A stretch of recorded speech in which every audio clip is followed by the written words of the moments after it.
Selamat pagi Bapak Ibu sekalian yang dikasihi Tuhan. Baik, pada pagi hari ini kita akan masuk ke dalam pembahasan untuk mempersiapkan kita ke dalam kenaikan Tuhan Yesus. Pada waktu yang lalu Pak Tama dari perspektif Injil Yohanes, maka pada hari ini kita akan sama-sama melihat dari Matius 28 ayat 16 sampai dengan ayat yang ke-20, bagian firman Tuhan yang cukup familiar bagi setiap kita.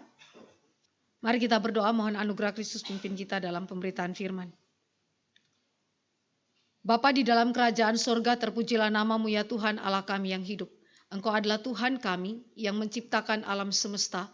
Engkau adalah Tuhan kami yang juga menebus alam semesta berdasarkan karya Kristus. Dan Tuhan juga adalah Allah yang memanggil gereja yang telah ditebusnya untuk berbagian di dalam misi pekerjaan Tuhan.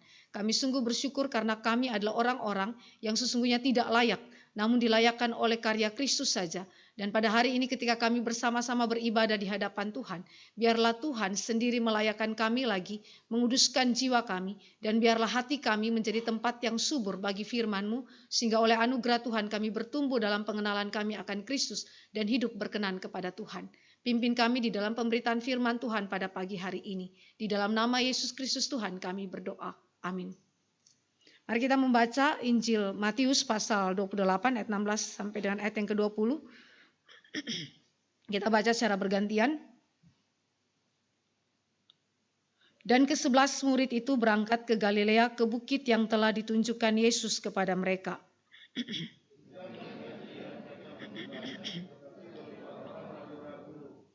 Yesus mendekati mereka dan berkata, "Kepadaku telah diberikan segala kuasa di sorga dan di bumi.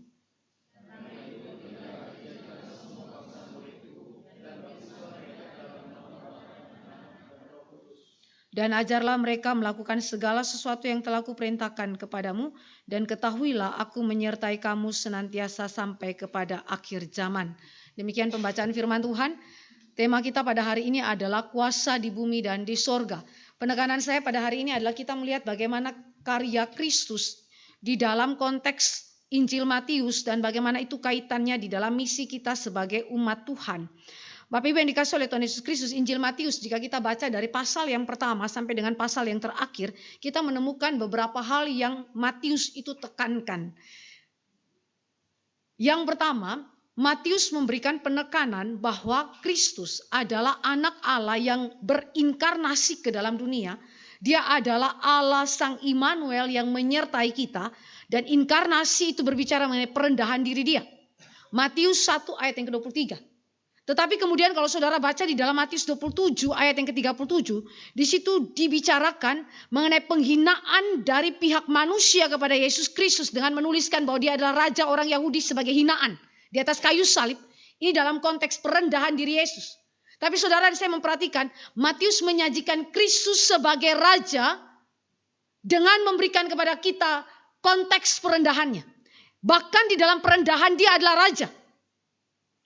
Kemudian Matius berbicara bahwa dalam pasal 1 ayat 1 sampai ayat yang ke-17 melalui orang-orang yang mendengarkan berita ini bahwa dia adalah anak Daud yang mewarisi tata Daud dan memerintah atas umat Israel. Dia berinkarnasi, dia adalah pewaris tata Daud. Saudara perhatikan ini masih di dalam konteks perendahan, dan kemudian dalam Matius 28 ayat yang ke-18 tadi kita baca, Matius menyatakan bahwa Yesus Kristus adalah penguasa atas alam semesta. Dalam peninggian Kristus, perendahan Kristus, dia diklaim sebagai raja yang memerintah mewarisi tahta Raja Daud. Raja atas umat Israel. Akhir Injil Matius, di dalam peninggian Kristus, dia bukan saja raja atas Israel, bukan saja raja atas tahta Daud ini, dia mewarisinya, tetapi dia adalah raja atas alam semesta. Matius pasal yang kedua, saudara perhatikan pergerakan daripada Injil Matius. Matius pasal yang kedua melalui pengakuan daripada orang-orang Majus menggambarkan bahwa Yesus adalah raja orang Yahudi yang sejati yang mereka datang untuk mereka sembah. Tetapi kemudian pasal 28 ayat yang ke-19 di situ dikatakan bahwa Yesus adalah raja yang berkuasa atas segala bangsa dalam peninggian dia. Perendahan, peninggian. Dan Matius pasal yang ke-21 ayat 1 sampai ayat yang ke-11, ketika Yesus memasuki Yerusalem untuk menyambut Via Dolorosa, dia dieluk-elukan sebagai raja atas Israel. Dia disambut, Hosana bagi anak Daud. Tetapi kemudian Matius 28 ayat yang ke-20b, saudara saya menemukan di situ bahwa kalimat yang begitu tegas dikatakan, aku menyertai kamu senantiasa sampai kepada akhir zaman. Yesus memasuki jalan Via Dolorosa. Dia raja. Tetapi dia tidak stop di Via Dolorosa. Dia bangkit dan kemudian menyatakan bahwa dia adalah raja atas seluruh alam semesta. Dan segala sesuatu ada di bawah kekuasaannya dia. Maka saudara, kenapa Injil Matius diletakkan di antara perjanjian lama dan perjanjian baru? Untuk menunjukkan secara kanonik bahwa Yesus itu dia berinkarnasi, dia anak Allah, tetapi dia raja yang sejati. Dia penguasa atas segala sesuatu, bukan saja raja atas orang Yahudi, tetapi dia adalah raja atas alam semesta, raja atas segala kekuasaan yang ada di bawah dia. Dia pencipta alam semesta. Maka saudara yang dikasih oleh Tuhan Yesus Kristus, Injil Matius adalah Injil yang memproklamasikan tentang pribadi Kristus. Dia adalah bukan saja penggenapan perjanjian lama, tetapi dia adalah raja atas alam semesta. Maka hari ini saudara dan saya belajar mengenai kuasa Kristus di bumi dan di sorga berdasarkan perspektif daripada Injil Matius. Apa saja yang diberikan sebagai argumentasi daripada Matius bahwa Kristus adalah raja atas alam semesta, kuasanya meliputi bumi dan sorga. Saudara, ada dua hal yang saudara dan saya akan lihat di dalam teks kita. Yang pertama, dia adalah raja atas alam semesta dengan satu statement di situ. Kristus berkata, kepadaku telah diberikan segala kuasa di sorga dan di bumi. Saudara yang dikasih oleh Tuhan Yesus Kristus, saudara dan saya memperhatikan bahwa Injil Matius adalah Injil yang tidak mencatat detail penampakan diri Tuhan Yesus setelah dia bangkit kepada para murid. Kalau saudara bandingkan di dalam Lukas, saudara menemukan ada catatan detail penampakan diri Tuhan Yesus setelah Yesus bangkit kepada para murid. Tetapi kalau saudara lihat di dalam catatan Matius, Matius tidak mendetailkannya. Walaupun Matius berbicara mengenai kebangkitan Yesus dan penampakan diri Yesus kepada perempuan-perempuan. Tetapi dia tidak bicara lebih jauh tentang perjumpaannya dengan murid-murid yang lain. Di dalam ayat yang kita baca tadi, ayat yang ke-16, Yesus sendiri menunjukkan kepada kita bahwa dia menampakkan diri kepada para murid, 11 murid Yesus itu, kecuali Yudas Iskariot, di Galilea, di tempat yang mereka sudah lazim ketahui. Yang jelas kita tidak tahu letak daripada bukit itu ada di mana. Tetapi saudara dan saya memperhatikan di sini bahwa ketika Yesus berjumpa dengan para murid, apa yang terjadi di sana? Para murid itu dikatakan 11 murid Yesus, mereka memiliki dua bentuk respons kepada Tuhan Yesus. Respons yang pertama, mereka menyembah Dia. Saudara yang dikasih oleh Tuhan Yesus Kristus, penyembahan kepada Kristus adalah bukan sekedar penyembahan secara postur tubuh saja, tetapi penyembahan kepada Yesus di dalam konteks Injil Matius menunjukkan pengakuan iman dan perubahan paradigma berpikir yang radikal di dalam diri daripada para murid. Bapak Ibu coba bayangkan di dalam kondisi pra kebangkitan, apa yang ada dalam pemikiran para murid. Mereka dalam ketakutan, Pak Tama sudah jelaskan di waktu yang lalu. Mereka begitu mengerikan dengan keadaan yang sedang terjadi dengan Tuhan Yesus. Mereka begitu hopeless. Mereka tidak tahu bagaimana apa yang menjadi pengharapan mereka dan seterusnya. Tetapi ketika mereka berjumpa dengan Kristus yang bangkit itu, mereka sujud menyembah. Bapak Ibu yang dikasih oleh Tuhan Yesus Kristus, respons para murid menyembah, berbicara mengenai pengakuan iman. Yesus bukan saja manusia biasa. Yesus bukan saja guru biasa. Yesus bukan saja pengajar Taurat, tetapi Yesus adalah anak Allah dan Tuhan yang menjadi objek penyembahan sejati. Bapak Ibu yang dikasih oleh Tuhan Yesus Kristus, gereja sejak awal adalah gereja yang menempatkan pengakuan iman dia di atas dasar Kristus yang bangkit, yang adalah Tuhan dan Raja atas alam semesta, bukan saja Raja orang Yahudi. Dan ini adalah pengakuan yang datang daripada 11 murid Yesus walaupun ada dari antara mereka yang masih ragu-ragu. Saudara yang dikasih oleh Tuhan Yesus Kristus, perubahan radikal. Yang tadinya saudara dan saya memperhatikan konsep mereka tentang Yesus pra kebangkitan dan sekarang post kebangkitan. Post kebangkitan adalah suatu perubahan radikal yang menunjukkan mereka sungguh-sungguh Tuhan, kami tidak ragu, kami benar-benar percaya Engkau. Tetapi beberapa orang itu ragu-ragu. Saudara, kata ragu-ragu di sini dikatakan dalam bahasa Yunani adalah distaso. Saudara, distaso itu saudara bukan menunjuk kepada ketidakpercayaan yang permanen. Ketidakpercayaan yang permanen itu misalnya saudara temukan di dalam diri Yudas Iskariot. Itu ada yang namanya ketidakpercayaan permanen. Sehingga kalau dia tidak percaya, sekalipun bukti jelas, sekalipun kebenaran itu ada, dia tidak akan percaya sampai dia mati.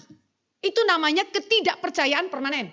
Tetapi istilah distaso, kata ragu-ragu di sini saudara, menunjuk kepada suatu keadaan hati daripada para murid tertentu di situ yang mereka itu masih kurang pasti, masih ragu, masih bertanya-tanya, benarkah Kristus yang mati itu adalah Kristus yang bangkit?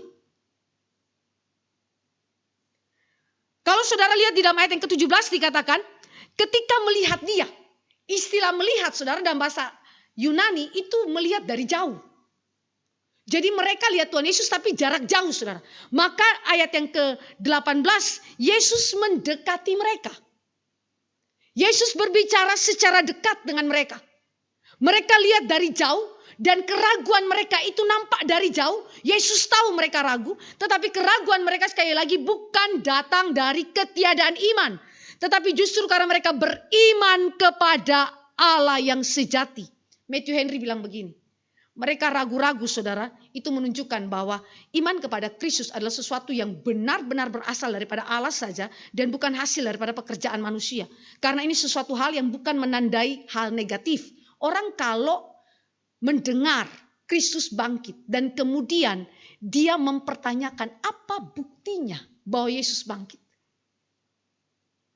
Apakah itu sama dengan bahwa dia tidak percaya kepada Allah? Dia menghujat Allah? Tentu tidak. Ketika dia membaca janji-janji firman di dalam Alkitab, kemudian dia mempertanyakannya. Seperti Maria mempertanyakannya, bagaimana itu bisa terrealisasi? Bagaimana aku bisa mengandung dengan tanpa suami?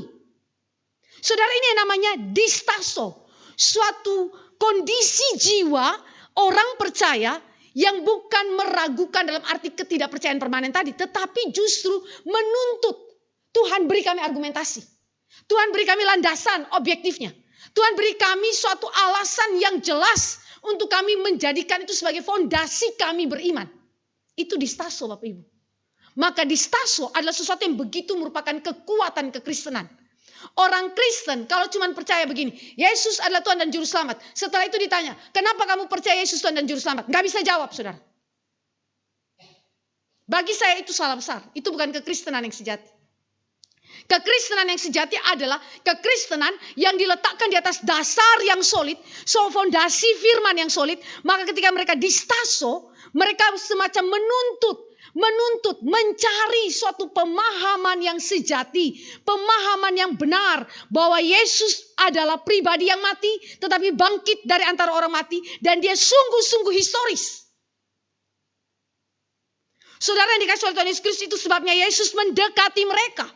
Dan hasilnya ketika Yesus berkata-kata kepada mereka, kepadaku telah diberikan segala kuasa di sorga dan di bumi, saudara. Yang terjadi adalah mereka percaya. Mereka berpegang teguh kepada kebenaran itu sampai mereka mati martir. Bahkan ada yang bukan mati martir, tetapi mereka pergi dan memberitakan Injil tentang Kristus yang mati dan bangkit dari antara orang mati. Inilah kekristenan saudara. Saudara yang dikasih oleh Tuhan Yesus Kristus, bahkan di dalam kehidupan saudara dan saya melihat bahwa cerminan respons para murid adalah cerminan kehidupan kita sebagai orang Kristen. Saudara bisa saja di dalam pergumulan saudara percaya kepada Kristus, mengimani siapa dia.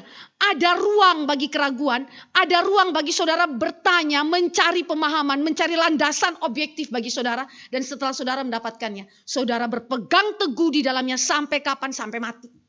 Ini suatu keindahan yang luar biasa. Maka Kristus adalah Raja atas alam semesta. Mulai diakui, dipercayai dengan sungguh-sungguh oleh para murid.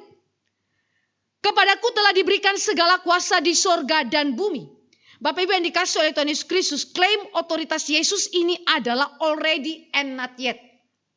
Kalau kita coba bandingkan di dalam Daniel 7 ayat 13 sampai 14, mari kita baca sebentar.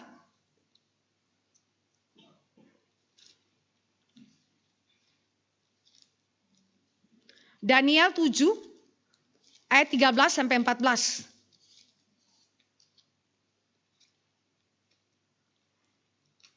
Ini adalah nubuatan tentang Kristus yang dimuliakan, yang sudah dilihat oleh Daniel berabad-abad sebelum Tuhan Yesus lahir ke dunia.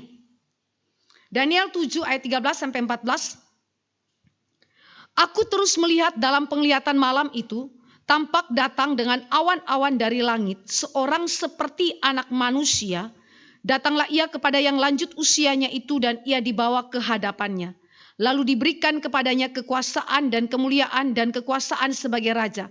Maka orang-orang dari segala bangsa, suku bangsa dan bahasa mengabdi kepadanya. Kekuasaannya ialah kekuasaan yang kekal, yang tidak akan lenyap, dan kerajaannya ialah kerajaan yang tidak akan musnah.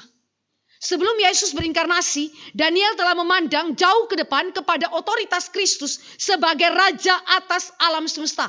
Saudara yang dikasih oleh Tuhan Yesus Kristus, kalimat daripada Daniel itu sekarang mulai digenapi. Sekarang mulai digenapi secara bertahap di dalam peninggian atau pemuliaan diri Tuhan Yesus. Mulai dari kapan, saudara? Dia bangkit. Itu mulai tahapan pemuliaannya dia. Kemudian dia naik, nanti kita rayakan. Lalu dia duduk di sebelah kanan Bapa di sorga. Ini adalah tahapan-tahapan yang kita sebut sebagai tahapan pemuliaan diri Tuhan Yesus dan digenapi secara bertahap di dalam sejarah keselamatan. Tetapi bukan saja penggenapan daripada kitab Daniel. Saudara, kalau kita baca di dalam Matius 26 ayat 64 ya, ketika Yesus berhadapan dengan Imam Kayafas waktu Yesus divonis akan dibunuh mati, dia berkata kepada Imam besar Kayafas, engkau telah mengatakannya, akan tetapi aku berkata kepadamu, mulai sekarang, already. Jadi already and not yet itu bukan konstruksi sistematika. Itu adalah datang daripada kalimat Tuhan Yesus. Di dalam mana? Matius 26 ayat 64. Jawab Yesus, engkau telah mengatakannya, akan tetapi aku berkata kepadamu, mulai sekarang, already. Kamu akan melihat anak manusia duduk di sebelah kanan yang maha kuasa dan datang di atas awan-awan di langit. Dan datang, and not yet. Saudara yang dikasih oleh Tuhan Yesus Kristus, dengan cara pikir yang demikian, maka saudara sekali lagi ya, teologi sistematika adalah hasil daripada analisa terhadap biblika. Maka di sini saudara lihat, Yesus berbicara nubuatan tentang pemuliaan Yesus. Bahkan sebelum dia mengalami kebangkitan, dia sudah bernubuat, dia akan dimuliakan.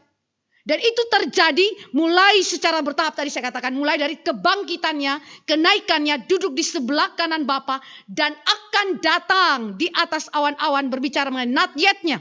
Yaitu di akhir zaman ketika Kristus datang sebagai hakim dan raja atas dunia ini dalam kemuliaan. Maka saudara yang dikasih oleh Tuhan Yesus Kristus, baik dalam perjanjian lama, dalam perjanjian baru, ide berpikirnya sama. Apa itu? Kristus adalah raja atas alam semesta. Kuasanya di sorga dan di bumi. Tidak ada perbedaan teologi. Dan di sini saudara, orang-orang perjanjian lama, orang-orang perjanjian baru, objek imannya mereka tertuju kepada Kristus. Dan mereka sujud sembah kepada Kristus. Maka gereja perjanjian lama, gereja perjanjian baru punya iman yang sama. Punya iman yang sama. Dan ini menunjukkan kepada saudara dan saya bahwa iman kekristenan adalah iman yang begitu solid, yang konsisten, konstan, dan tidak berkontradiksi, akurat dari abad-abad yang lampau sampai selama-lamanya. Maka saudara yang dikasih oleh Tuhan Yesus Kristus, kalimat ini adalah kalimat yang begitu penting untuk menekankan Kristus adalah raja atas alam semesta. Menariknya saudara, kalimat Yesus Kristus selanjutnya adalah dikatakan bahwa telah diberikan. Saudara lihat di situ dalam ayat yang kita baca. Ayat 18. Kepadaku telah diberikan segala kuasa di sorga dan di bumi. Telah diberikan, siapa yang berikan? Bapa di sorga memberikannya kepada Kristus. Saudara, di sini keunikan daripada otoritas Kristus sebagai raja atas alam semesta. Ada semacam yang kita sebut tanda petik, subordinasi, tetapi bukan di dalam hakikat atau esensi daripada Kristus. Saudara, saya kristologi ya. Bapak Ibu, ini saya bicara tentang dasar-dasar iman Kristen, sehingga kalau saudara rasa ini cukup berat, nanti dengar ulang YouTube-nya. Tapi saya mau menekankan ini, perhatikan baik-baik. Kristus sebagai raja dan raja atas alam semesta pemerintahan Kristus, otoritas Kristus, itu adalah sesuatu yang diberikan oleh Bapa, yang berarti Kristus itu tanda petik subordinasi daripada Allah Bapa. Tetapi bukan dari esensi atau hakikatnya, tetapi ini secara fungsional. Mari kita bandingkan di dalam 1 Korintus 15 ayat 28. 1 Korintus 15 ayat yang ke-28.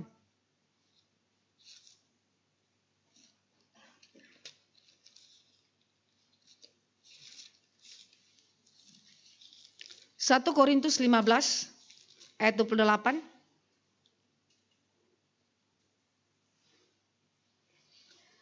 Kita baca ulang ya ayat ini ya sama-sama ya. 15 ayat 8 1 Korintus 22 ya.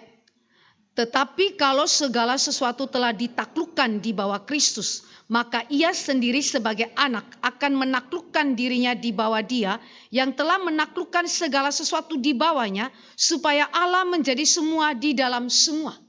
Ini kalimat penting saudara, untuk menjelaskan otoritas Kristus sebagai Raja atas alam semesta. Pemerintahan Kristus, otoritas Kristus adalah sesuatu yang berlangsung dengan cara subordinasi terhadap Bapa. Ada ketundukan kepada Bapa. Saudara, seorang teolog penting mengatakan begini. Otoritas Kristus sebagai Raja atas alam semesta beroperasi dengan cara dia tunduk kepada Bapa dan tidak ada perlawanan sedikit pun kepada Allah Bapa. Apakah ini sewaktu-waktu dilakukan oleh Tuhan Yesus? Tidak. Tetapi ini bersifat kekal.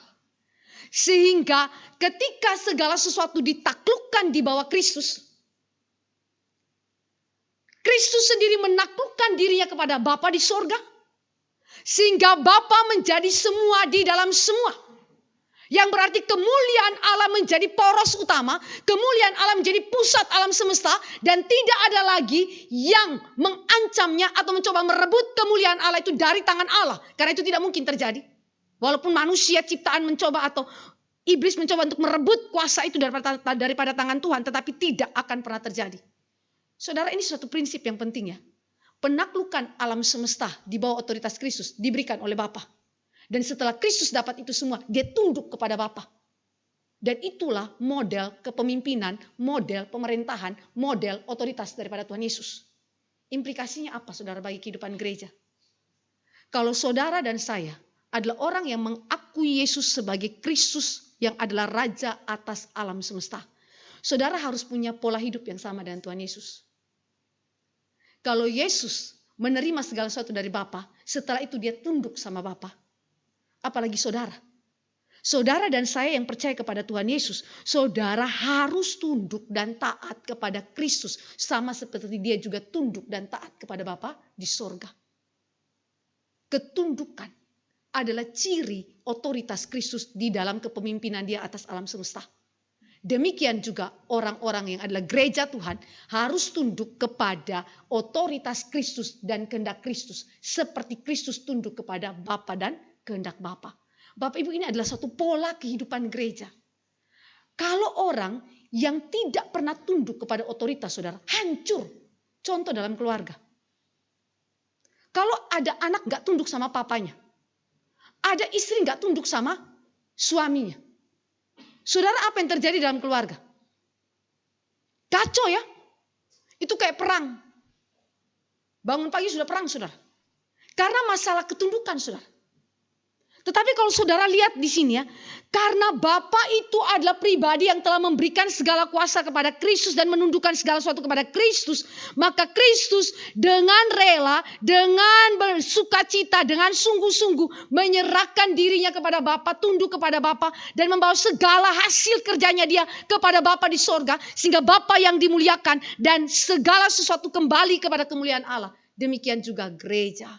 Gereja yang belajar tunduk kepada otoritas Kristus. Gereja yang belajar tunduk kepada kehendak Kristus. Di situ ada harmoni. Di situ ada keindahan Kristus. Di situ ada yang namanya suatu relasi yang begitu baik, begitu indah. Sehingga saudara dapat menikmati kehadiran Allah yang begitu luar biasa, menyenangkan dan memberikan damai sejahtera bagi kehidupan kita. Inilah pemerintahan Kristus. cara kerja Dia di dalam kehidupan kita, bahkan alam semesta di bawahnya untuk tunduk kepada Bapa di sorga. Kristus adalah Raja atas alam semesta. Di dalam statement sorga dan bumi. Saudara, sorga dan bumi. Sorga adalah wilayah spiritual yang tak kelihatan, tidak kasat mata. Sorga penghuninya itu adalah para malaikat. Sedangkan bumi adalah wilayah materi yang kelihatan, yang kasat mata, yang bisa disentuh. Yang seluruh ciptaan manusia, baik orang percaya maupun tidak percaya, ada di dalamnya. Saudara, ketika Kristus menegaskan bahwa kepadaku telah diberikan segala kuasa di sorga dan di bumi, itu berarti Dia menegaskan otoritas keilahiannya yang setara dengan Allah Bapa. Di satu pihak Dia subordinasi secara fungsional dan kekal. Tetapi di pihak lain Dia secara hakikat adalah setara dengan Bapa dan Roh Kudus. Sehingga yang satu tidak lebih rendah daripada yang lain atau lebih tinggi daripada yang lain. Setara. Maka saudara lihat di sini ketika Kristus menyatakan segala kuasa di sorga dan di bumi telah diberikan kepadaku. Berarti Dia menegaskan kekuasaannya sebagai Allah. Dan di dalam Kristus sorga dan bumi menjadi satu kesatuan. Hari ini saudara dan saya lihat sorga dan bumi seperti terpisah. Saudara nggak jumpa malaikat kan ya? Walaupun malaikat lihat kita mungkin. Tetapi saudara dan saya tidak bisa bersatu seperti suatu wilayah yang sama. Dua wilayah yang terpisah. Sorga dan bumi itu tidak bersatu seperti yang kita pahami nantinya di akhir zaman nanti. Tetapi di dalam Kristus, saudara perhatikan, ketika Kristus menaklukkan segala sesuatu di bawah kekuasaannya, Bapak Ibu, saat itu sorga dan bumi, wilayah yang spiritual yang tidak kelihatan, dan wilayah materi yang kelihatan itu disatukan di dalam Dia saja. Dan ini akan kita nikmati di akhir zaman nanti, di mana di dalam Kristus ada perjumpaan antara kekal dan yang fana, ada perjumpaan antara sorga dan bumi, ada perjumpaan antara malaikat dan orang-orang percaya yang kemudian menikmati relasi yang baru dengan Tuhan. Dan itu sudah dimulai sejak kapan? Sejak Kristus bangkit dari antara orang mati. Dan akan direalisasikan secara penuh sempurna di akhir zaman. Namun yang saya mau tekankan di sini saudara, karena Kristus adalah pribadi yang berkuasa atas sorga dan bumi. Wilayah spiritual, wilayah materi. Atas orang percaya maupun orang tidak percaya. Atas setan-setan, atas roh-roh jahat, ataupun atas malaikat-malaikat yang tidak jatuh dalam dosa. Semuanya ada dalam kekuasaannya Dia. Maka John Stott bilang begini. Dasar fundamental bagi semua usaha misionaris Kristen adalah otoritas universal Yesus atas sorga dan bumi. Dasar fundamental dari semua usaha misionaris Kristen adalah otoritas universal Yesus Kristus atas sorga dan bumi. Bayangkanlah jika otoritas Yesus hanya dibatasi di bumi saja. Tidak di sorga. Misalnya Dia hanyalah salah satu dari banyak guru agama. Salah satu dari banyak nabi Yahudi. Atau mungkin salah satu dari banyak inkarnasi ilahi. Misalnya avatar. Dalam konteks Hindu. Misalnya ya. Maka kita tidak akan punya mandat untuk menghadirkan Kristus sebagai Raja atas alam semesta kepada bangsa-bangsa yang lain. Kita tidak punya berita untuk menyatakan bahwa Kristus adalah Tuhan dan Juru Selamat atas dunia ini. Jika Dia hanya berotoritas di bumi ini. Tapi kalau Dia hanya berotoritas di sorga saja. Dia tidak secara tegas menggulingkan pemerintahan dan penguasa. Maka apakah kita masih punya kekuatan untuk memberitakan Injil? Ya, kita masih punya kekuatan untuk memberitakan Injil kepada bangsa-bangsa lain. Tetapi John Stott mengatakan, kita tidak punya kuasa untuk menyatakan Kristus berkuasa mengubah manusia yang berdosa dari kegelapan kepada terang dan dari kuasa setan kepada kuasa Allah. Kita nggak punya kuasa itu. Walaupun mungkin berita Injil masih bisa diberitakan. Karena Dia hanya terbatas di sorga, di bumi, dosa yang terjadi, maut akibat dosa. kuasa setan yang bekerja di bumi, dia tidak taklukkan. Maka Kristus adalah pribadi yang harus menguasai sorga dan bumi. Karena apa? Karena dia adalah Tuhan dan pencipta atas alam semesta dan juru selamat atas segala sesuatu yang diciptakannya. Saudara yang dikasih oleh Tuhan Yesus Kristus, di sini engkau dan saya bisa melihat bahwa di dalam Injil Matius menegaskan dengan begitu kuat esensi Kristus sebagai Raja atas alam semesta yang menjadi dasar solid bagi kehidupan engkau dan saya melayani Tuhan. Dengan begitu, berita yang kita bawa, mandat Injil yang kita bawa adalah mandat yang memiliki kuasa, otoritas dari tangan Allah itu sendiri. Dan karena dia berkuasa atas segala sesuatu, tidak ada kuasa yang dapat menaklukkan engkau dan saya. Tidak ada kuasa yang dapat memperbudak kembali kita. Dosa, maut, iblis tidak dapat memperbudak kita. Saudara dapat mengusir roh jahat. Tidak perlu panggil pendeta. Karena saudara dalam dirimu, Alkitab berkata, roh yang ada padamu lebih besar daripada roh dalam dunia ini. Maka saudara berkuasa oleh kuasa Kristus untuk mengusir roh jahat. Pengusiran roh jahat adalah sebagai manifestasi daripada kuasa Kristus atas segala sesuatu. Saudara juga ketika mengalami begitu banyaknya tantangan hidup, entah itu sakit penyakit, entah itu pergumulan di dalam penginjilan dan seterusnya. Saudara ingat, kuasa otoritas Kristus yang universal memungkinkan dan memampukan kita untuk menaklukkan segala sesuatu. Saya ambil contoh seorang yang menulis, saya sempat share ini di persekutuan doa tentang kanker. Yaitu John Piper. John Piper bilang, jangan sia-siakan kanker Anda. Kemudian di dalam keterangan dari tulisannya itu, dia masukkan pemikiran kesaksian daripada David Powlison. Ini seorang tokoh yang membuka konseling Kristen luar biasa ya. Tapi dia kena penyakit kanker prostat. Di dalam statement-statementnya dia, ada sekian prinsip bagaimana kita harus menghadapi situasi itu. Tetapi prinsip yang pertama dia tulis adalah Allah bukan saja memakai kanker untuk menggenapi apa yang menjadi tujuannya dia. Tetapi Allah adalah perancang kanker. Saya ulangi. Allah bukan saja memakai kanker untuk menggenapi tujuan dia yang baik itu. Tetapi dia adalah perancang daripada kanker itu. Waktu saya baca itu dan David Powlison itu memberitahukan kepada saya. Dia bilang begini, hal pertama yang saya doakan ketika saya tahu kanker prostat terjadi pada diri saya adalah Tuhan beri saya kesembuhan. Kadang-kadang orang Kristen Reform itu cenderung mengakui kedaulatan Tuhan tapi di saat yang sama meragukan Allah berkuasa untuk menyembuhkan. Dia lupa bahwa dengan berdoa Allah menyembuhkan itu berarti berdoa mengakui kekuasaan Allah atas segala sesuatu di dalam Kristus dan menaklukkan sakit penyakit ini di bawah kekuasaan daripada Kristus. Karena dia adalah yang berotoritas secara universal atas sorga dan bumi. Sehingga David Powlison mengatakan begini. Pada saat saya berdoa, Tuhan beri saya kesembuhan. Saya tahu melalui kesembuhan kemuliaan Allah dinyatakan. Melalui kesembuhan otoritas Kristus atas seluruh alam semesta ini dinyatakan. Dengan menaklukkan sakit penyakit itu. Saudara, ini sesuatu merupakan doa yang begitu penting. Yang lahir daripada satu kesadaran Kristus adalah Raja atas alam semesta. Sehingga pengertian bahwa Yesus berkuasa atas surga dan bumi itu bukan sempit hanya kepada penginjilan. Tetapi itu merangkap masuk ke dalam seluruh bidang hidup kita secara personal maupun di dalam kehidupan kita yang beragam bidang ini. Ya.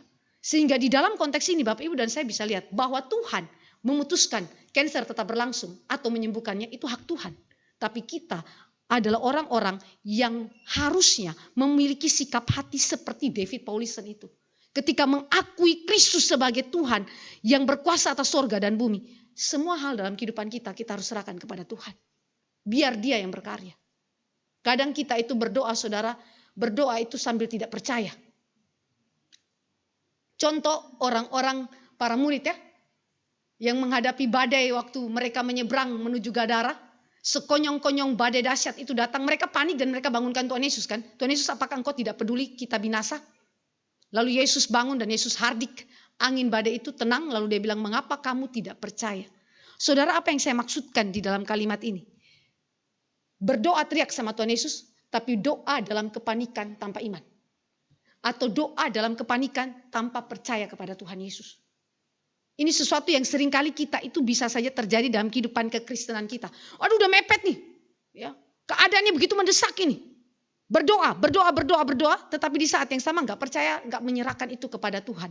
Sehingga waktu kita ada dalam kondisi itu bukannya makin sejahtera, tapi malah makin panik. Ya. Itu sesuatu yang sebenarnya menunjukkan kepada kita bahwa ada suatu hal yang kita sebut sebagai korslet cara pikirnya. Satu pihak akui sih, ya Yesus adalah Tuhan atas alam semesta. Pihak lain dalam doa kita gak nyambung, saudara. Ini inkonsistennya kita ya sebagai anak-anak Tuhan ya. Sehingga saudara dan saya bisa melihat bahwa ketika kita mengakui Kristus sebagai Raja atas alam semesta, belajarlah bahkan dalam perkara-perkara keseharian kita mengakui Dia dan mengimani Dia dalam segala segi hidup kita. Kedua, Kristus adalah Raja atas alam semesta, bukan saja nampak di dalam statementnya Dia, kepadaku telah diberikan segala kuasa di sorga dan bumi, tetapi juga frase semua bangsa. Semua bangsa. Kata bangsa di situ etne, bahasa Yunaninya yang biasa digunakan untuk orang-orang non-Yahudi, tetapi juga tidak terbatas kepada orang non-Yahudi saja. Meliputi juga orang-orang Israel, maka di situ dikatakan semua bangsa, pantata etne, ya. Semua bangsa. Apa maksudnya ini, saudara ya?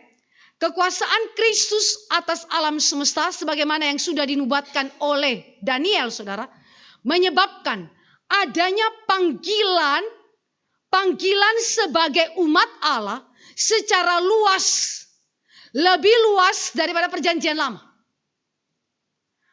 Kristus Raja atas alam semesta mengakibatkan adanya pembukaan panggilan bagi umat Allah yang lebih luas daripada perjanjian lama kepada semua bangsa, suku bangsa dan bahasa yang ada di dunia ini. Kalau kita ingat perjanjian lama, keanggotaan sebagai umat Allah itu dibatasi dengan menjadi bagian dari warga bangsa Israel ya. Tetapi ini tidak sama dengan mengatakan bahwa prinsipnya beda dengan dalam perjanjian baru ya saudara ya. Keanggotaan sebagai umat Allah dibatasi dengan menjadi bagian dari bangsa Israel perjanjian lama. Sekali lagi itu tidak sama dengan mengatakan bahwa esensinya itu beda dengan perjanjian baru. Esensinya sama dalam arti begini. Orang hanya bisa menjadi atau pindah bangsa jika dia percaya kepada Allah Israel. Contoh Rut. Bangsa, warga suatu bangsa pada perjanjian lama itu terikat kepada objek penyembahan.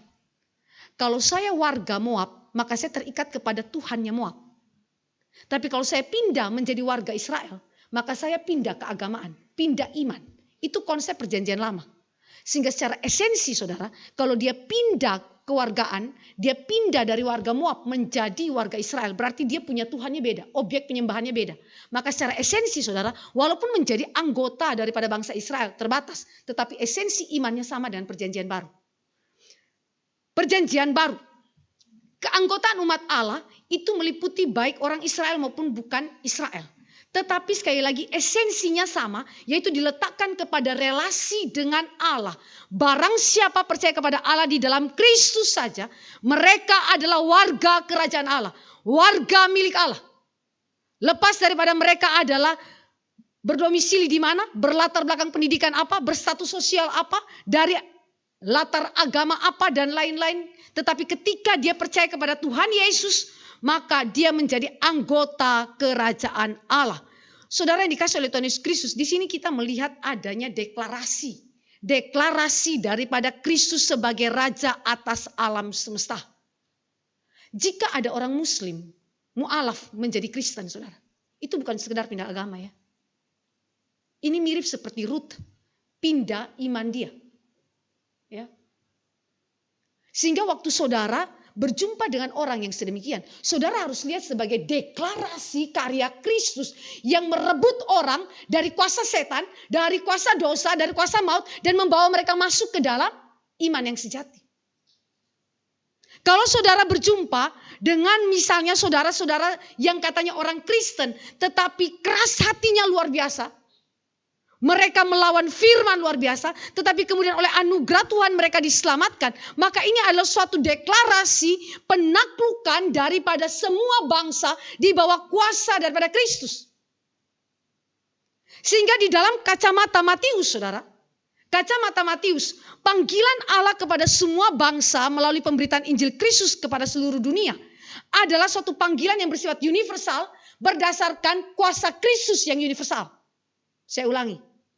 Panggilan kepada semua bangsa untuk percaya kepada Kristus melalui Injil adalah berjalan lurus dengan kuasa Kristus yang bersifat universal.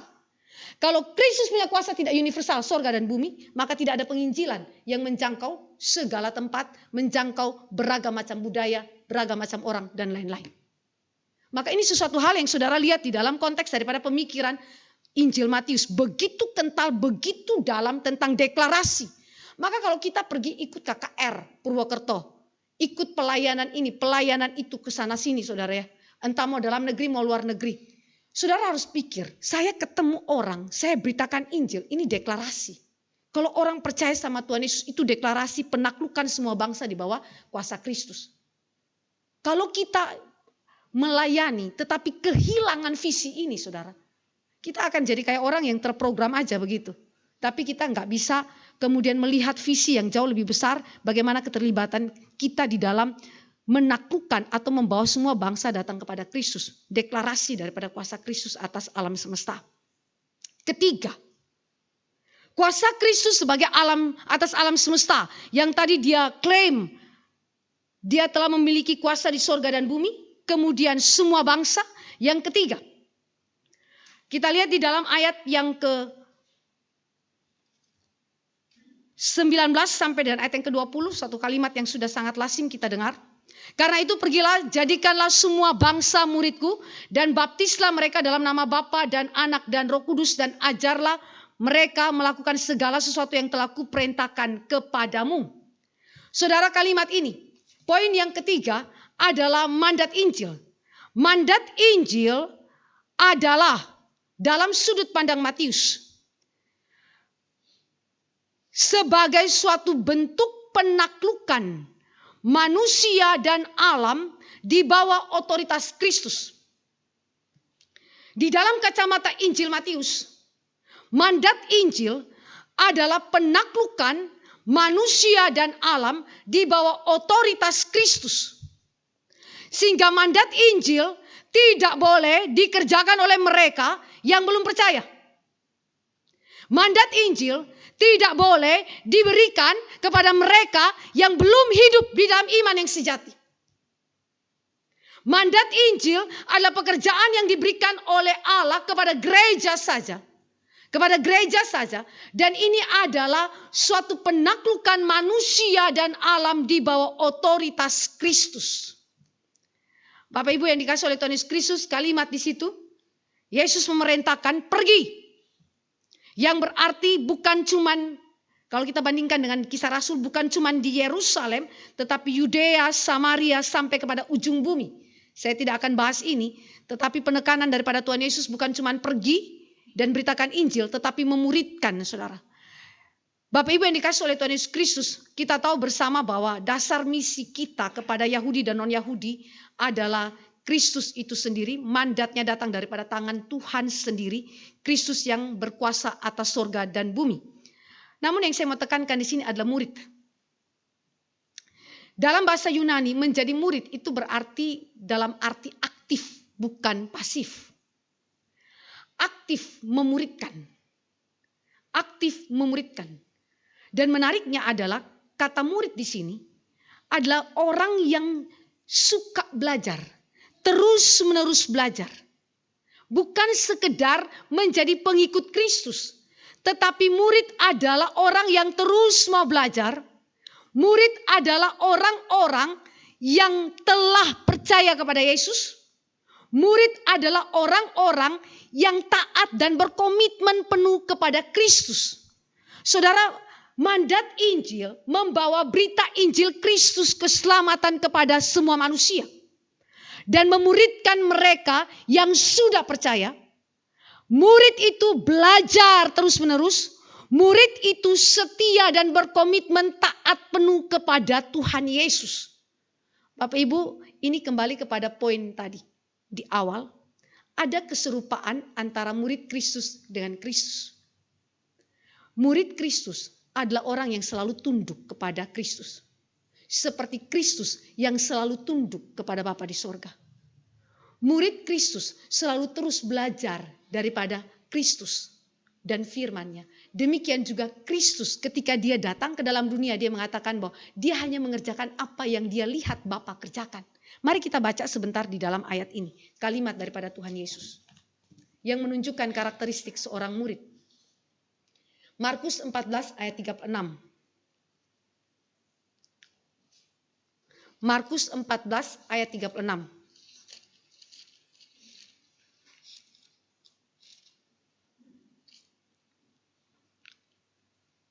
Di situ dikatakan, katanya, ya Aba ya Bapa, tidak ada yang mustahil. Maaf, ini saya baca. Betul ya? Betul ya? Oke. Ya Bapa, katanya, ya Aba ya Bapa, tidak ada yang mustahil bagimu. Ambillah cawan ini daripadaku, tetapi janganlah apa yang aku kehendaki, melainkan apa yang engkau kehendaki. Bapak Ibu, ini adalah suatu kondisi yang digambarkan tentang Kristus yang tanda petik tadi subordinasi secara fungsional kepada Bapa. Dia menyatakan ketundukan total dia kepada Bapa. Bahkan di dalam doa-doa dia mengatakan bahwa janganlah kehendakku yang jadi melainkan kehendak Bapa yang jadi.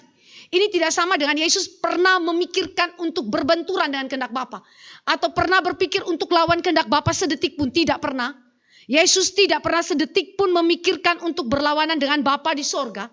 Tetapi ini menyatakan bahwa dia adalah pribadi yang mau tunduk, subordinasi kepada Bapa di sorga. Dia tunduk. Maka seorang murid yang sejati adalah murid yang juga belajar tunduk. Belajar bukan saja belajar firman, tetapi belajar menundukkan diri di bawah firman, di bawah otoritas Kristus tiap-tiap waktu dalam kehidupannya. Dan teks yang berikutnya Yohanes 5 ayat 19, mari kita baca. Yesus dalam kesehariannya di bumi ini sudah menunjukkan karakter seorang murid seperti apa dalam relasi dia dengan Bapa di sorga yang adalah anak tunggal Bapa. Yohanes 5 ayat 19. Yohanes 5 ayat 19. Di situ dikatakan, maka Yesus menjawab mereka, katanya, aku berkata kepadamu, sesungguhnya anak tidak dapat mengerjakan sesuatu dari dirinya sendiri jikalau tidak ia melihat Bapa mengerjakannya. Sebab apa yang dikerjakan Bapa itu juga yang dikerjakan anak. Suatu sinkronisasi keharmonian yang begitu indah antara relasi Bapa dan anak di dalam ketundukan Kristus kepada Bapa. Maka murid saudara, orang yang pergi injili orang, pastikan bahwa orang yang percaya kepada Tuhan Yesus itu dimuridkan dalam konteks keserupaan dengan Kristus. Dimuridkan untuk terus belajar seperti Kristus. Dimuridkan untuk setia berkomitmen tunduk kepada Kristus dan firman-Nya. Seperti Kristus juga setia berkomitmen tunduk kepada Bapa dan firman. Kepada kehendak Bapa. Sebab anak tidak dapat mengerjakan apa yang tidak dikerjakan oleh Bapa. Yang dia tidak lihat Bapa kerjakan itu. Yang berarti anak membatasi dirinya sesuai dengan apa yang Bapa itu kehendaki. Saudara yang dikasih oleh Tuhan Yesus Kristus, ini sesuatu hal yang begitu agung. Sehingga kita di dalam menjadi murid Kristus, saudara. Saudara dan saya juga harus rela dibatasi oleh firman. Dibatasi oleh Kristus. Ada hal-hal yang mungkin saudara senang, ada hal-hal yang mungkin saudara terpikat, ada hal-hal yang mungkin saudara cintai. Tapi kalau itu bukan menjadi keinginan Tuhan, itu bukan menjadi kehendak Tuhan, saudara harus katakan, jadi kehendak Bapa, jadi kehendak Kristus, dan bukan kehendak saya. Kadang-kadang orang tua punya ekspektasi tertentu kepada anak. Mau anak jadi A, jadi B, dan seterusnya. Jadi kita kontrol anak sesuai dengan keinginan kita. Kita lupa bahwa anak bahkan diri kita bukan milik kita. Sehingga Kristus yang mengarahkan hidupnya. Dan ketika anak itu mungkin tidak sesuai ekspektasi kita, kita kecewa sekali. Kita lupa bahwa kita harus bimbing anak itu serupa dengan Kristus. Dia harus lebih taat kepada Kristus. Dia harus sungguh-sungguh hidup sesuai dengan firman. Ini contoh praktis saja dalam kehidupan keluarga. Banyak lagi contoh praktis yang lain yang menunjukkan bahwa murid itu melingkupi seluruh bidang hidup. Menjadi murid Kristus berarti terus belajar. Menjadi murid Kristus berarti orang yang setia berkomitmen untuk tunduk senantiasa kepada Kristus dan kehendaknya. Seperti Kristus tunduk kepada Bapa dan kehendak Bapa. Baptislah mereka dalam nama Bapa dan Anak dan Roh Kudus. Hanya mereka yang sudah percaya kepada Tuhan Yesus berdasarkan berita Injil yang sejati itu sajalah yang dibaptiskan.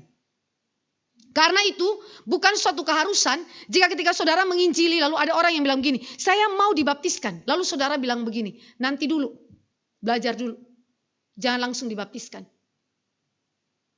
Boleh saudara katakan demikian. Karena bukan suatu keharusan, harus segera dibaptiskan. Karena pastikan baik-baik bahwa orang yang mendengarkan Injil adalah orang yang benar telah percaya Kristus berdasarkan berita Injil itu. Setelah itu, baru ada proses pembelajaran di mana dia mengerti apa yang menjadi dasar iman dia. Pernah ada orang yang datang ke kita sini, dia seorang profesor. Dia dari gereja yang berbeda dengan kita. Kemudian dia betul-betul percaya menurut kesaksian dia. Lalu dia minta segera untuk dibaptiskan. Dia ikut beberapa kali ibadah di sini. Dan kemudian ikut juga di dalam PA dan seterusnya. Beberapa waktu dia aktif. Tapi kemudian ketika dia sampaikan, kami, baik Pak Tama, baik saya juga, kami berunding dan semuanya, kami pikir nanti dulu. Jangan dulu dibaptiskan.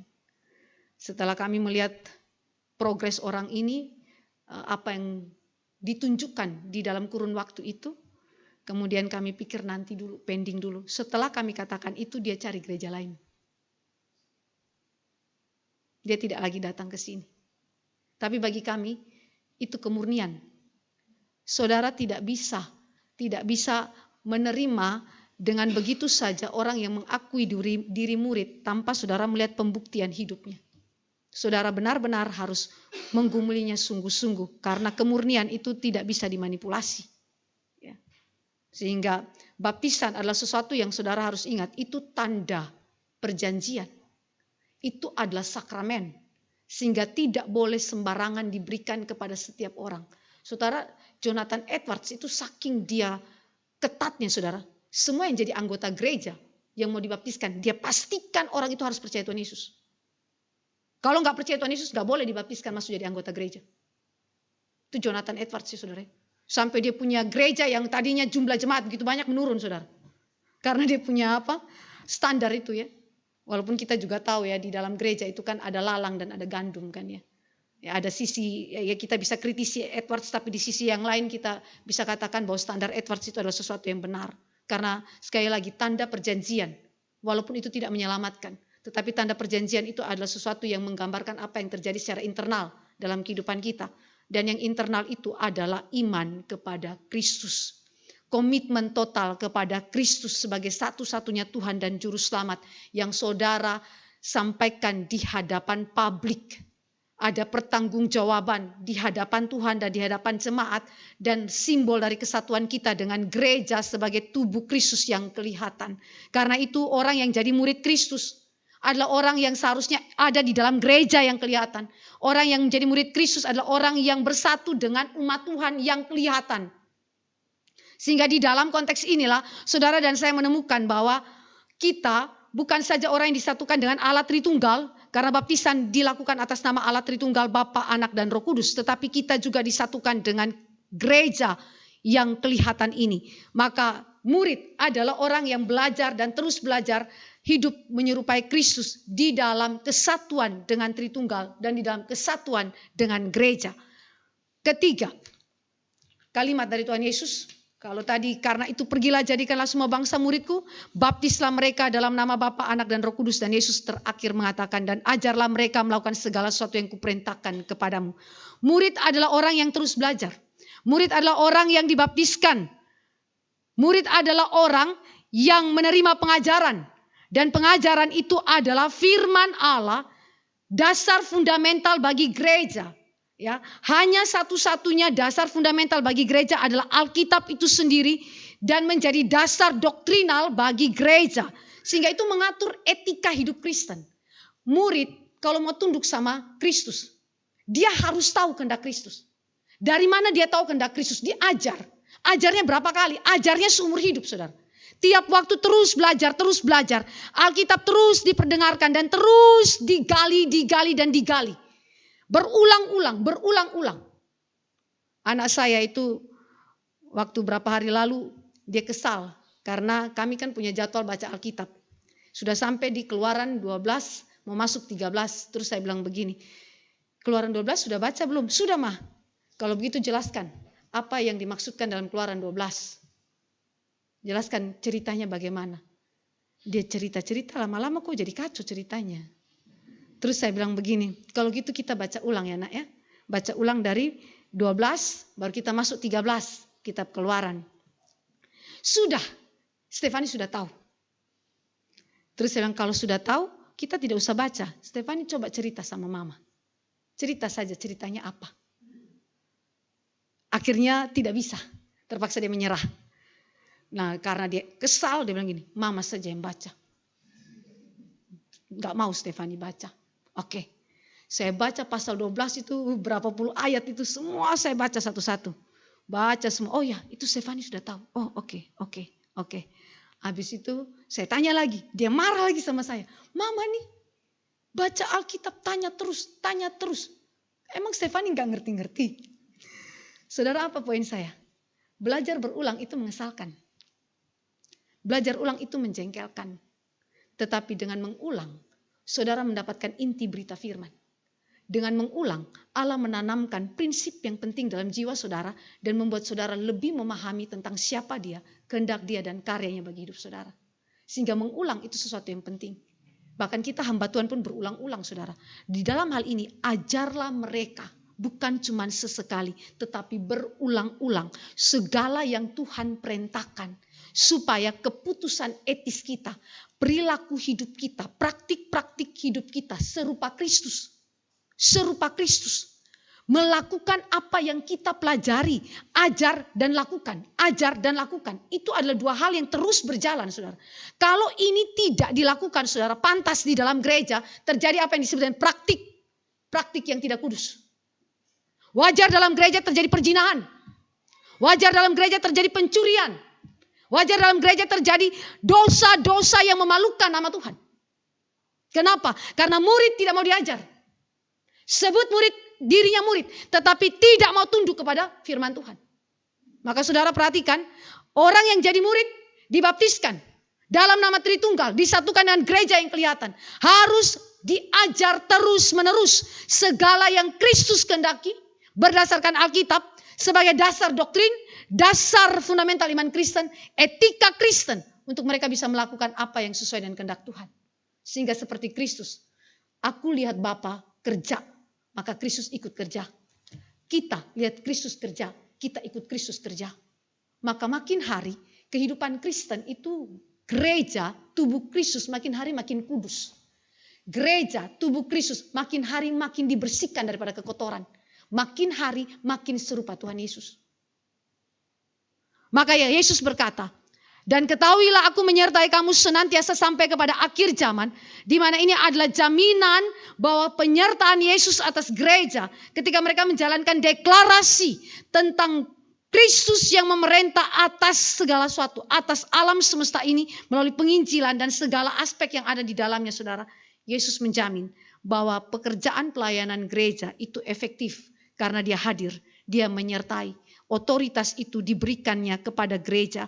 Dan gereja pelayanannya diberkati Tuhan. Sehingga hidup daripada gereja bukan hidup yang penuh dengan keadaan yang malas. Hidup gereja bukan penuh dengan keadaan yang menyakitkan dan perlawanan kepada Allah. Tetapi hidup gereja adalah hidup yang menyenangkan hati Tuhan. Hidup yang melayani Tuhan. Hidup yang berkomitmen sampai Tuhan panggil kita. Kiranya Tuhan memberkati kita. Mari kita berdoa.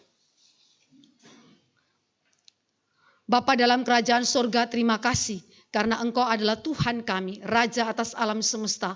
Kuasa-Mu meliputi sorga dan bumi. Dan kami berdoa ketika kami mengakuinya dalam iman kami. Buat kami sungguh-sungguh ditundukkan kepada Tuhan. Tolong kami ya Bapa dalam kehidupan keseharian maupun pelayanan ataupun keluarga kami dan bidang-bidang hidup lainnya. Ajar kami tunduk seperti Kristus tunduk kepada Bapa. Ampuni kami jika hidup kami terlalu banyak perlawanan kepada Tuhan.